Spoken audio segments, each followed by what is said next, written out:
Welcome to the Lindsay Hadley podcast show, where weekly I interview some of the world's most inspiring people from business, philanthropy, and entertainment. I love collecting humans, and these are some of my favorites I found along the way. This podcast has been brought to us by Capita Financial Network. Do you need help with the next steps of your financial plan? Think Capita. Capita is a financial network built around you. They have a team of financial advisors, CPAs, estate attorneys, Medicare providers, and Social Security experts to help you accomplish your financial goals. Call or schedule a complimentary consultation at 801-566-5058 or visit their website at capitafinancialnetwork.com. You can also check out their financial education podcast, The Financial Call, available on Apple, Google, Spotify, and YouTube. Hi, welcome to the Lindsay Hadley podcast show. Today, I have a dear friend of mine, Deborah Sawaf, who's just a phenomenal entrepreneur, a woman who's been a titan in different industries. And she's here to talk a little bit about, again, what we usually find ourselves talking about on the Lindsay Hadley podcast show, but impact, specifically around her passion with mental health. So Deborah is originally, her family is Indian, and she grew up in that part of the world. And she's going to talk a little bit about her foray into the fashion world, where she was the CEO and the founder of a very successful company called Tale Blanc. And she's going to talk a little bit about that work. And then we're going to kind of dive into her work with the Power of Words Foundation, applying it in a really unique way to help children and adults as well learn to have better emotional intelligence, talk about how they feel, be able to reach healing when it comes to mental health. So Deborah, thank you so much for coming on to the show. Well, thank you for having me, Lindsay. You're such an inspiration yourself. You know, spending those 10 days with you in Hawaii was just, eye-opening in so many ways, being aware even more and going deeper into all of the work you do and the impact you have. And your recent trip to Cambodia was really inspiring. So you're an inspiration yourself. So there's so much to learn from each other. Thank you for having me. Oh, thank you so much for saying that. We did have a lot of fun in Hawaii. We actually had a little gathering on the North Shore of Oahu with some leaders in the mental health space, whether it was practitioners and psychiatrists to individuals who were running campaigns, for celebrities to ultra high net worth donors and philanthropists in the space. And Deborah presented and was like a real highlight. Everybody just lit up in the room. So Deborah, maybe we can start off by having you share your background, a little bit of your story, and segueing into, because I know you're most excited to talk about, because your life these days is all about impact and all about your work at the Power of Words Foundation. So maybe you could start a little bit about your journey and tell us how you got here and what you're doing, because I think our audience will really love to hear how personal and how genuine your connection is to this issue. Well, thank you. Let me start with, I was born in a suburb of Bombay. My mother's family is what they call Anglo-Indian, so British Indian, and my father is Indian. And at a really young age, at the age of 10, I realized my mother was ill. And I wasn't sure what it was, but it was pretty traumatic, and it was really hush with everything that happened. I eventually ended up going on to, college and school and then college. And my father, I was very much into fashion, started doing fashion at a really early age. And my father said to me, fashion was not really an intellectual asset for a career, that I should pick something else. So I studied psychology, but then went on to do 8 years of fashion. Fast forwarding, I'd been in fashion for about 28 years. And in 2022, post-COVID, I was born in India, lived in the Middle East for about 10 years, work out of Italy, and my home is Los Angeles, and I love it there. But my work is all out of Italy. So I was asked in Cleveland at the time to be the fashion event at the NBA All-Star Weekend. And the one request was to give back to mental health. And, I agreed, but we have two pillars at Tale Blanc, which is a 100% Italian brand, and that's education for underprivileged kids and pediatric cancer research. And both those organizations are grassroots run by my kids. I didn't want to add another philanthropy to it. But at the same time, I realized this was a very, very big part of my life. And I think that was a moment of awakening for me. this was my calling. I realized that my life had come full circle. I came home and said to my husband, came home from the NFL draft in Cleveland, where I was asked to be the fashion event, and said to my husband, I think I'm going to start a new brand. And he looked at me. This is post-COVID. Our factory had closed. Everything had shut down. Our store in Beverly Hills had closed. And I think he was thinking I was having a mental health moment. And I told him, I believe fashion has the power. Fashion has a voice. It is a vehicle to convey any message you'd like to. And I was going to use the power of fashion to be able to talk about mental well-being, but talk about it through emotional intelligence. I've been mentoring kids for many years, and I had a formula that I was using. And I realized everything we do in mental health is one-on-one. You're working with your counselor or your therapist, and then eventually your psychiatrist, but it's always one-on-one. And then you walk out and go into the world on your own. And I wanted to create something around that. But coming from fashion, if I had just jumped in and created a program or something to do with emotional intelligence or mental health, no one would have heard me. So I leveraged the voice of fashion to accept the offer to be the fashion event at the Super Bowl first and then at the NBA All-Star, and actually create this collection which had colors and words and, spreading and talking about positivity. About 4 months later, I got a call from the Italian Fashion Chamber, and they were going to nominate me for the first social sustainable brand in the world. And I kind of didn't take it seriously at first. And then one of the directors from the Italian Fashion Chamber called me, and they said, the United Nations and the Italian Fashion Chamber do the Sustainable Awards every year. And we would like for you, we want to nominate you for, the first social sustainable brand in the world. And that kind of led me to believe, okay, this is time. I need to do this, and I need to take the next step. And I ended up creating the program called the Band Bond Therapy. I mean, that's a lot of words, but that's how I came to actually create a program, which has a big possibility of being implemented in schools, starting at elementary school, going all the way up to high school, also at universities. And now we're developing a program for corporate teams as well. So how did you make sure that your mental health stayed afloat? And what advice do you have to caregivers or people around you? And if you struggle with your own mental health because of a result of the impact of all of that? It is like walking on eggshells. For everybody, I'm working with a lot of people struggling with this. Mental health is a family issue. It's not about the individual. It's about the family, and it's about the community. In a very discreet way, there's a lot of shame attached to it. And at that point in time, we were so young. There was so much shame attached to what my mother was going through. In fact, after I launched the program and I started to get out and people started to see it on Instagram, I had friends call me and say, Deb, I'm so sorry. We never ever understood what the illness was about. And, there's name calling. There are so many things that a family deals with. We have a little more awareness now, but it is traumatizing. It's not just traumatizing for the kids, it's traumatizing for the spouse as well. And in reverse, if it's happening with a kid, then it's traumatizing for the parents. It's unbelievable to see your child go through something. I think a lot of in an unspoken way, I had the support, but also I firmly believed in using my emotions as tools, as opposed to letting the negative thoughts get a hold of me. And so I went back to it's an ancient Indian philosophy where your body holds emotions, and it is scientifically proven that your body holds emotions. We use phrases like, I have a vision and I aspire to something. You say, I'm choked for words. When you talk about love or compassion, you touch your heart. When you're excited about something, you say, I have butterflies in my stomach. Or when you're nervous and worried, you have a knot in the pit of your stomach. These are actual emotions that your body feels. So I took that concept and I used it for myself. And then when I started to mentor young kids, I started to use that concept and take the negative emotions and give them a positive tool.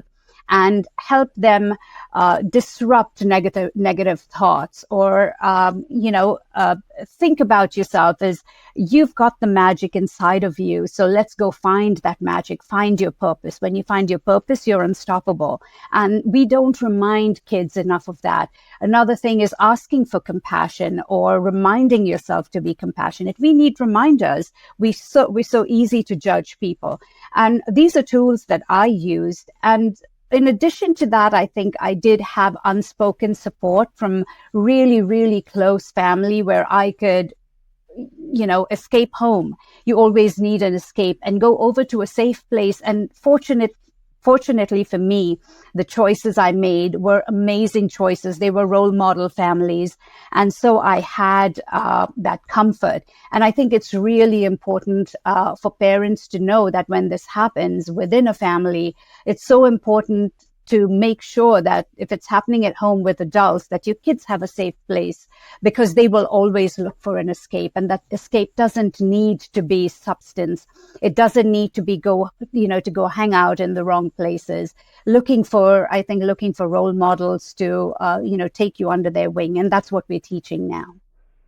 Incredible. So maybe you could explain, I have the privilege of having worn some of your bands and, being able to participate in actually the utility of what you've decided.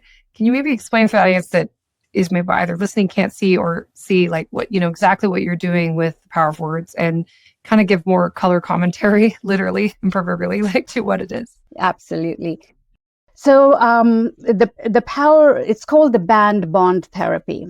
And let me start by explaining that. Go back to saying our body holds emotions, and there are 7 major emotions. And one of them is something you can't see, but it's aspiration. And it's what we call the crown. It's what you aspire to be, your vision, everything you imagine, but you can't touch. So you're reaching out to get it. And this is something that you come into the world with. So our Creator puts us on the planet with the magic inside of us. So the first emotion is magic or purpose. You can call it either. And it's about teaching you through the curriculum and the training to find your purpose, or helping you find your purpose, but using that word, either purpose or magic, which is purple, the color is purple, to be able to remind you every time you're at a roadblock, every time you're going into a deep, dark hole, that I've got something special inside of me. And you're the only one and only person in the world that has that. There's no one else in the world like you. The second emotion is empathy.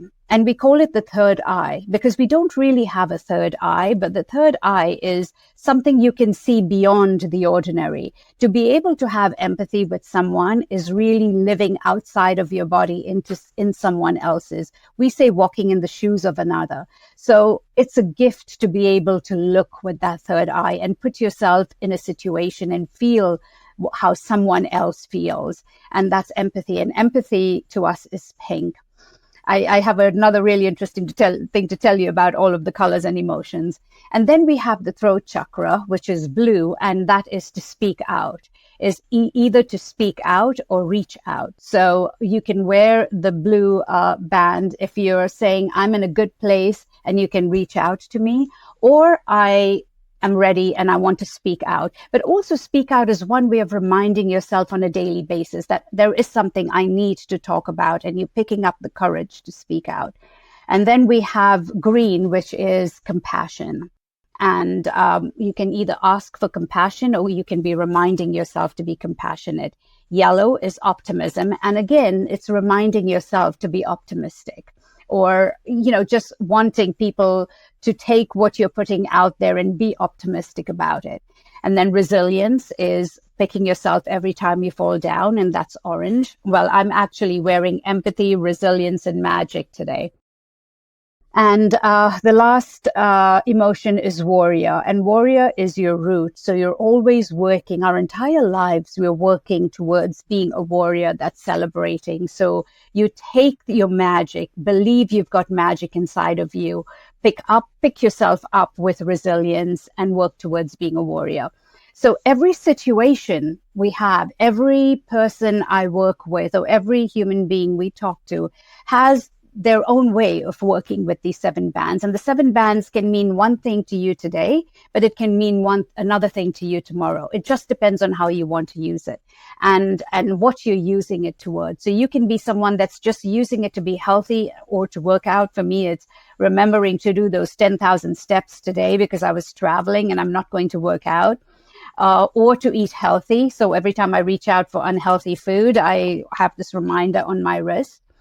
And it can be used in really serious situations, to avoid negative thoughts that are taking you down into a deep, dark hole. So we use them for, people that have issues with, substance abuse, addiction, anything you can imagine, but everyone uses it differently. That's really, really wonderful. I remember you let us at the retreat, people pick their color and you could pick ones for different days. And it was fun to see from the, adults in the room that were in their 60s to my little 7-year-old son, who all got to play with the emotions and kind of self-identify. So with this program, tell us a little bit about you. I know you've recently just went to India with MIT. Love for you to kind of give it a shape of how far along you are in this foundation and what exactly, are some of the strategic partnerships or opportunities that are happening right now.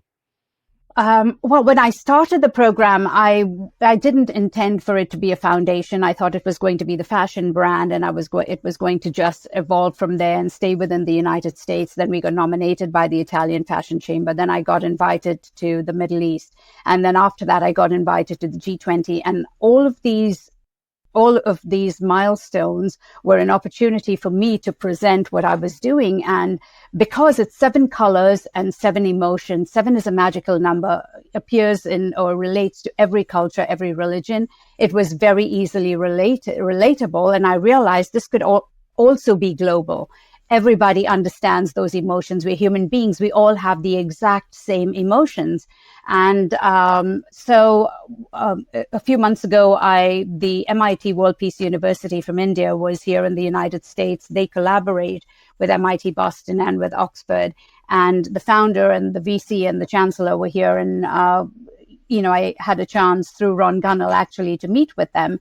And then got invited to India, presented to the deans at the university, and the unanimous vote was, we need this now. How can we roll it out? In addition to that, I've launched a podcast. We're also working in the US, building the curriculum, rolling it out to schools and universities. We ended up turning it into a foundation because I'd funded it until about 7 months ago, and then realized we could really, spread far and wide. India, I talked to the head of Education Alliance in India, and he said, Deborah, we have 200,000 schools and over 20 million children only in the north and south of India. So there is so much work to be done to teach kids and give them the tools to be able to manage their emotions. And that is what we're teaching. There isn't a curriculum similar to ours. The great thing about it is we talk about the colors and we talk about the emotions, but it's about being able to wear your emotions without speaking. So it's the unspoken expression of emotions. So if I see you and I don't know you and I see you at the supermarket and you're wearing your emotion, I would at least give you a thumbs up, because that is what part of the training is, to acknowledge someone who is brave enough to say, I'm feeling optimistic today, or I'm struggling to be resilient. These are emotions that you can connect with strangers on. And it's beautiful to see that we have a few universities in the US, a couple of universities in France. We're looking at universities in Romania, in Switzerland, in Monte Carlo, that are going to roll the program out, where kids are rolling the clubs out in their university. So all of these kids get to connect with each other. The great thing is everything is Instagrammable. So they're able to communicate via Instagram. And my big vision for this is to be able to get it out enough to put positivity on, on change the algorithms that we see so much of, especially the kids that are involved with this, where their feed is filled with positivity. In terms of your program and everything that you're doing, how much have you actually utilized it? And is there research around the utility or the efficacy of what you're doing? Yeah. Okay. So when I first decided to do this, I started to work with everybody that was actually working with other people. So I started with therapists, clinical psychologists, psychiatrists, doctors, oncologists. I really wanted the medical field to challenge me because we're non-clinical. So I wanted to see, I first started with teams. Let me wind back a little bit. And I was presenting to the teams at UCLA when an orthopedic doctor on the panel, who's also the assistant orthopedist for the Lakers, said to me, Deborah, this is not just for the students. We as doctors need this. And that's when I had this light bulb moment. Oh, my goodness. Yes, she said literally that we go to work with our cups half full. We're human beings. We have our own problems. We have our own issues, social or financial or personal.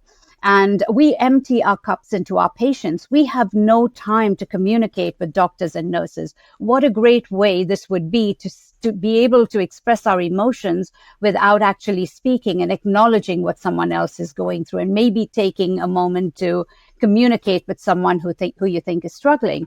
And that's when I started to actually reach out to therapists. And then I heard them, from talking to them, they were saying, well, we could use these for our patients because we treat our patients and then they walk out into the world on their own with their emotions inside of them. This will give them an opportunity after their therapy to go out into the world and talk about how they're feeling or express it and then pick up the courage to talk about it.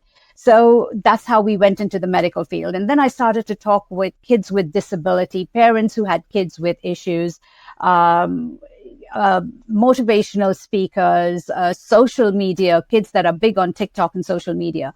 And I actually have a podcast where I have all of this content where they use the band bond therapy. And those are my analytics.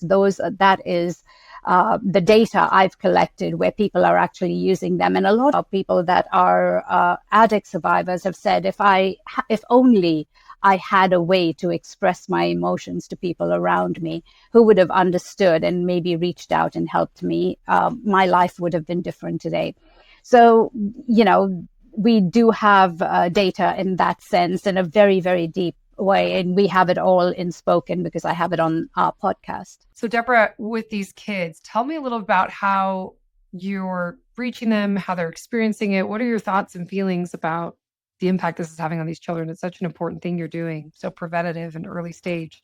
Love you to talk about that. So initially, I started with kids as young as 14 because I'd been mentoring a young boy from the age of 8 because he was bullied. And when I started the program, his mother brought him onto the program. And I will tell you a story in a minute about how he uses his bands. But and then I went on to mentor a younger child, and I started her on the program without the intention of actually getting her to be an ambassador or use the program or talk about it. But then she eventually started to use it beautifully.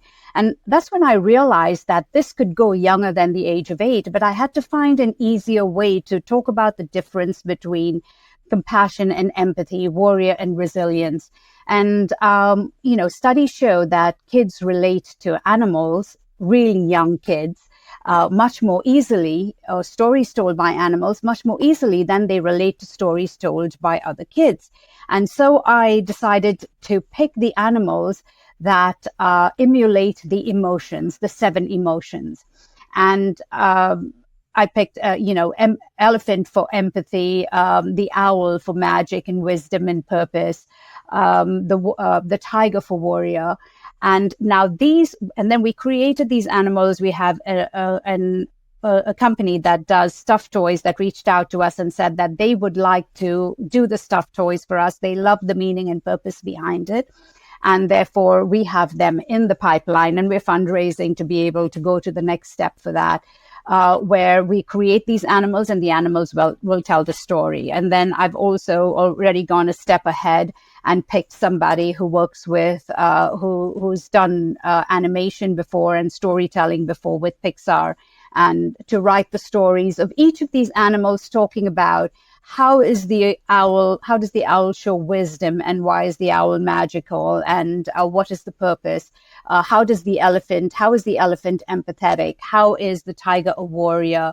Why is the penguin resilient? So we have these 7 animals now that are telling the stories. And then the next step to that is going into gamification. I have to say, though, that my fashion background is what led to this. Because in fashion, we do, it's all about visual. It's about storytelling. It's about making things beautiful and relatable and bringing people into your world. And then eventually I had a chance to collaborate. I was doing a conference, and there was an artist at the conference whose work I really liked. So I gave him the IP of our 7 animals. I was going to do the fashion event for the conference, and had him do the 7 animals in his digital art and put them on product. So now we have fashion that tells a story. It talks about emotions. It is AR generated. So there's fashion technology, storytelling, film. I mean, there's all of these different things attached to one idea. And it's something that everyone can be a part of in a fun way. So talking about really serious topics in a beautiful way. That's amazing. So I can see so many implications for how you could use this in different products, like you said, digital forms, material forms, like toys, clothing, all that kind of stuff. So that's really jewelry. So, yep, jewelry. I love that. Yeah. Can you tell me a little bit about, when you look at the mental health space, what do you think it is about today that makes it so that there's such a epidemic? I mean, do you think it's that for the first time, we have language to actually characterize it as mental health, or do you think we actually are experiencing more poor mental health in today's world? Like, what are your thoughts, Deborah? Some things are a bonus and some things are not. And I think as much as we need and love technology, I do believe social media is a big contribution to the mental health state of youth today. Access to substance is another thing. But yes, we are starting to realize that this exists now. We're talking about it more. And we weren't verbalizing it. We'd hide it before. And people are still hiding it. And it's about, realizing, how do you manage that? How do you use all of these tools we have, whether it's just Instagram and Facebook and AI now, but use it positively. And you can only do that if you have this great moral base and you use EQ on a daily basis. Use your emotional intelligence positively on a daily basis. And we really aren't doing that. We aren't implementing this in a child's mind at a really age. Not just think about your emotions and be aware and express them, but also look at those around you and recognize their emotions and understand and reach out. Because often we say that reaching out to somebody else that's struggling makes your own problems so much smaller, and you kind of forget about it. And because there's a gratification to giving something of yourself, even by reaching out to someone, brings gratification back to you. I talk about it as, being compassionate. If you remind yourself, like I wear empathy when I travel because I don't want to judge people. If someone's having a bad day, or someone's rude, or someone's, not in a good mood, or I want to remind myself to be empathetic towards that person because I don't know what they're going through. But because I have this on my arm all the time, I remind myself of that I can't be judgmental. And I don't know what someone else is going through. And if we remind ourselves about these little things, the gift you get back from the gratification of giving, reaching out to somebody just to say hello, or help someone that's struggling with something, even a total stranger, to cross the street, at the supermarket, whatever it might be. I call these little pearls of joy that you add to your cup. and you fill your cup from helping others. So to answer your question, it's a combination of things. And I think technology plays a big part, because we're going more and more into this little thing. And through the program, we bring you out. Yeah, we're trying to bring the kids and make eye contact, recognize someone that's expressing their emotions, because we do this in communities. It's called the band bond therapy, because these are bands that bond you. Cute. That's lovely. I love that. Well, Deborah, with kind of just wrapping up a last question here, when you look at the purpose that you've now found yourself in, I mean, you went from being, a mother, an entrepreneur, a fashion icon, like you're doing all these amazing things. You're very intelligent, very well spoken, and now you've built this foundation and you're building that and running at it full steam. What is it that you hope most gets accomplished at the end of the day? What do you hope to see, like in your wildest dreams? What is it that you envision for your work and hope it will accomplish? And what would be a dream come true for you?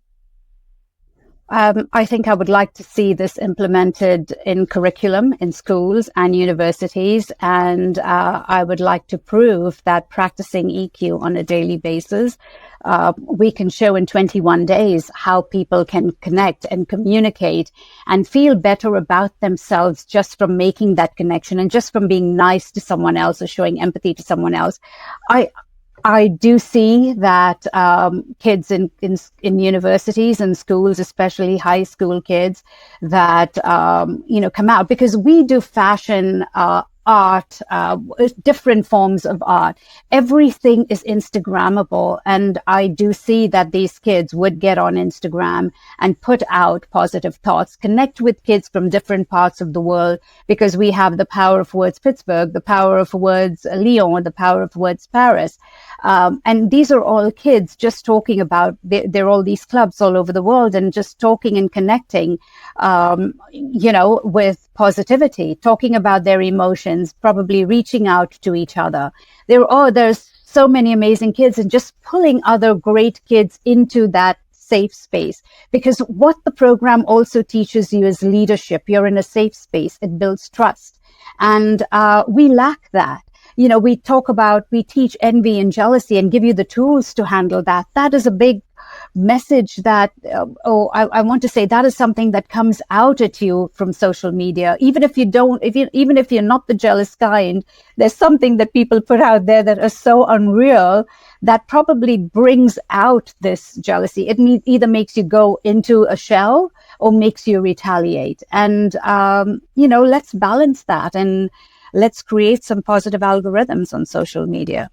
That's so exciting. I love your big heart and your big vision, your big appetite for impact. And so last question, how can people listening reach out to you or get connected if they want to support in any way, whether they have contacts, and also not only how can they reach you, but what are ways they could be involved? Obviously, donations.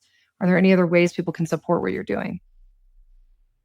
Well, absolutely. There's so many ways. I mean, I just want people to say, okay, I live in the city. I would like to see the schools in the city and, sponsor the schools. Let's roll it out into schools. The program's not, it's not expensive to roll out. So let's do that. Give these kids the tools. It's a one-time investment for a lifetime skill for each child. It's either $3.20 or $2.80, depending on the number of kids. You give them a lifetime skill, and it just rolls, goes from year to year. So, I mean, that's one way to get involved. Come on board with us. We always need a great network. It's everything. We need so much help. We're such a small team, and we can go global, or we are going global. By the way, we're already in touch with European governments that are connected with the European Union. So they're looking to put this on the curriculum in the European Union. We're connected at the Indian, with the Indian government as well. And we're definitely looking to make a big impact in the United States. We need it at home. So, like they say, charity begins at home. So let's start here. So great. So Deborah, thank you so much for your great work. You have a great power of words with yourself, like you are so affirming and loving and speak a lot of life onto people. So thank you again. It's a pleasure having you on the show. Thank you. And you're an inspiration yourself. And thank you for doing this. And, giving, we can have the power of words, but you give us a voice. So I appreciate that. And together we can make impact, I'm sure. Wonderful. Thank you.